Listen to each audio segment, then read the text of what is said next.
ಎಲ್ಲರಿಗೂ ನಮಸ್ಕಾರ. ಭಗವದ್ಗೀತೆಯ ಇಂದಿನ ಸಂಚಿಕೆಯಲ್ಲಿ ನಾವು 18 ಮತ್ತು 19ನೇ ಶ್ಲೋಕ ಸಾಂಖ್ಯಯೋಗ ಇದರ ಬಗ್ಗೆ ನೋಡ್ತಾ ಹೋಗೋಣ. ಹಿಂದೆ ಹೇಳಿದ್ದೆ, ಶ್ರೀಕೃಷ್ಣ ಅರ್ಜುನನಿಗೆ ಉಪದೇಶ ಕೊಡ್ತಾ ಇದ್ದಾನೆ. ಅಂದರೆ ಇಲ್ಲಿ ಯಾರೂ ಸಾಯಿಸೋಕ್ಕಾಗಲ್ಲ, ಯಾರೂ ಸಾಯಲ್ಲ, ಆತ್ಮ ಯಾವಾಗಲೂ ಅವಿನಾಶಿಯಾಗಿರುತ್ತೆ ಅಂತ ಹೇಳ್ತಾ ಅದನ್ನೇ ಮುಂದುವರಿಸ್ತಾ ಹೋಗ್ತಾರೆ. 18ನೇ ಶ್ಲೋಕ, ಅಂತವಂತ ಹಿಮೇ ದೇಹ ನಿತ್ಯಸ್ಯೋಕ್ತ ಶರೀರಿಣಃ ಅನಾಶಿನೋ ಅಪ್ರಮೇಯಸ್ಯ ತಸ್ಮಾದ್ಯುಧ್ಯಸ್ವ ಭಾರತ ಅಂತ ಹೇಳ್ತಾರೆ. ಯಾರಾದರೂ ದೇಹ ನಾಶ ಆಗತ್ತೆ ಅಂತ ಅಂದ್ಕೊಂಡಿದ್ರೆ, ಅಥವಾ ಆತ್ಮ ನಾಶ ಆಗತ್ತೆ ಅಂದ್ಕೊಂಡಿದ್ರೆ, ಅಥವಾ ಆತ್ಮ ನಾಶ ಆಗಲ್ಲ ಅಂದ್ಕೊಂಡಿದ್ರೆ ಅದು ಅವರ ತಪ್ಪು ಕಲ್ಪನೆ. ಅವರು ನಿಜವಾಗ್ಲೂ ಜ್ಞಾನಿಗಳಲ್ಲ. ಯಾವಾಗಲೂ ಆತ್ಮ ಅವಿನಾಶಿಯಾಗಿರುತ್ತೆ, ಆತ್ಮಕ್ಕೆ ಸಾವು ಬರಲ್ಲ. ಆದರೆ ಅದು ದೇಹವನ್ನು ಬದಲಿಸ್ಕೊಂಡು ಹೋಗುತ್ತೆ.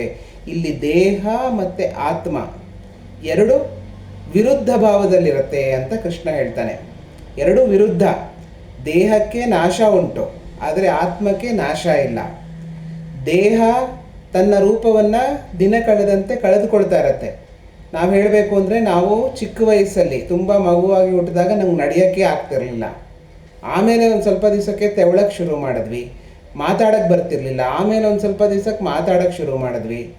ಆಮೇಲೆ ಒಂದು ಸ್ವಲ್ಪ ದಿವಸಕ್ಕೆ ನಿಂತ್ಕೊಂಡ್ವಿ, ಆಮೇಲೆ ನಡೆದ್ವಿ. ಹಾಗಾದರೆ ನಾವು ಆ ಸಮಯದಲ್ಲಿ, ಈಗ ಒಂದು ಸ್ವಲ್ಪ ವರ್ಷಗಳ ಹಿಂದೆ ಹೋದರೆ ನಾವು ಇರಲೇ ಇರಲಿಲ್ವಾ? ಇದ್ವಿ, ಆದರೆ ಆ ರೂಪ ನಮಗಿರಲಿಲ್ಲ.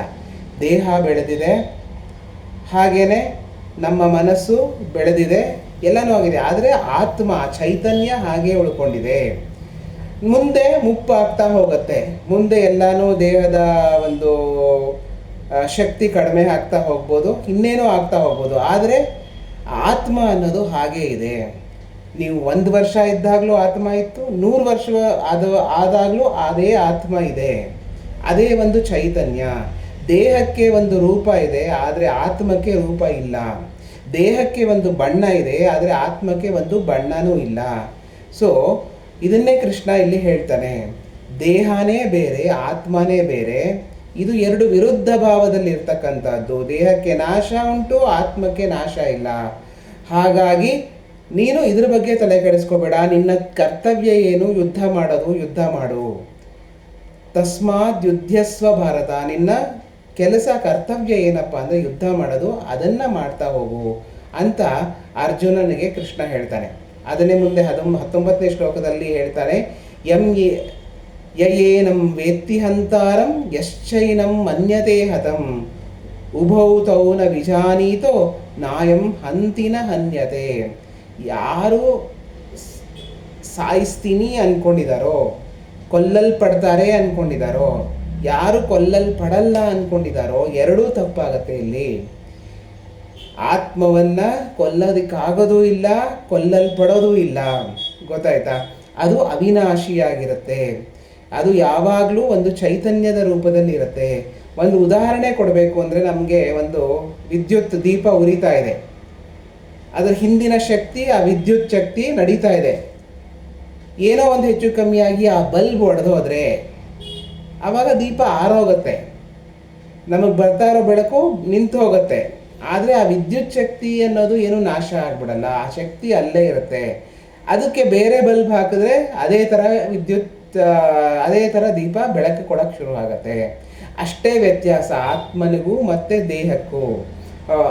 ಆತ್ಮ ಯಾವಾಗಲೂ ಇರುತ್ತೆ, ಅದು ನಮ್ಮ ಹಿಂದಿನ ಇರುವ ಚೈತನ್ಯ, ನಮ್ಮ ಒಂದು ಈ ಕೆಲಸದ ಬಗ್ಗೆ ಇರುವಂತಹ ಚೈತನ್ಯ. ಈಗ ನಾವೇನೋ ಮಾತಾಡ್ತಾ ಇದ್ದೀನಿ, ಈ ಹಿಂದೆ ಒಂದು ಚೈತನ್ಯ ಕೆಲಸ ಮಾಡ್ತಾ ಇದೆ, ಚೈತನ್ಯ ಶಕ್ತಿ ಇದೆ. ಅದೇ ಥರನೇ ಆ ನಾನು ಮಾತು ನಿಲ್ಲಿಸಿದ್ರೆ ಅಂದರೆ ಆ ಚೈತನ್ಯ ಹೊಟ್ಟೋಯ್ತು ಅಂತ ಅಲ್ಲ, ಮಾತು ನಿಂತಿದೆ ಈಗ ಸದ್ಯಕ್ಕೆ ಅಂತ ಅರ್ಥ. ಮುಂದೆ ಇನ್ಯಾವುದೋ ಒಂದು ವಿಷಯ ಬಂದಾಗ ಮಾತಾಡೋಕ್ಕೆ ಶುರು ಮಾಡ್ತೀವಿ. ಹಾಗೇ ಆತ್ಮ ಮತ್ತು ದೇಹಕ್ಕಿರೋ ಸಂಬಂಧವನ್ನು ಶ್ರೀಕೃಷ್ಣ ಇಲ್ಲಿ ಸಾಂಖ್ಯಯೋಗದಲ್ಲಿ ಅರ್ಜುನನಿಗೆ ಯಥಾವತ್ತಾಗಿ ವಿವರಿಸ್ತಾ ಹೋಗ್ತಾರೆ. ಅಂದರೆ ಇದು ಒಂದು ಸಣ್ಣ ಉದಾಹರಣೆಗಳ ಕೊಡ್ತಾ ಶ್ರೀಕೃಷ್ಣ ಅರ್ಜುನನಿಗೆ ಹೇಳ್ತಾ ಹೋಗ್ತಾ ಇದ್ದಾನೆ. ಅಂದರೆ ಇದು ನಮಗಳಿಗೆ ಹೇಳ್ತಾ ಇರೋದು, ನಮ್ಮಗಳಿಗೆ. ನಾನು ಹಿಂದೇನೂ ಹೇಳಿದ್ದೆ, ಏನಪ್ಪ ಅಂದರೆ ನಾವು ತುಂಬ ಇದ್ರ ಬಗ್ಗೆ ತುಂಬ ಒಂದು ವ್ಯಥೆಗೆ ಒಳಗಾಗಬಾರ್ದು.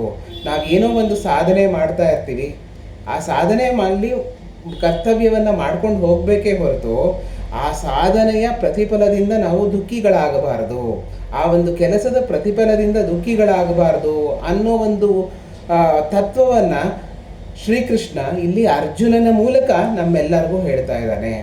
ಪರಮ ಚೈತನ್ಯವಾದ ಶ್ರೀಕೃಷ್ಣ ಈ ಒಂದು ಉಪದೇಶವನ್ನು ಕೊಡ್ತಾ ಇದ್ದಾನೆ.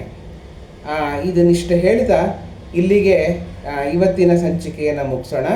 ಎಲ್ಲರಿಗೂ ನಮಸ್ಕಾರ.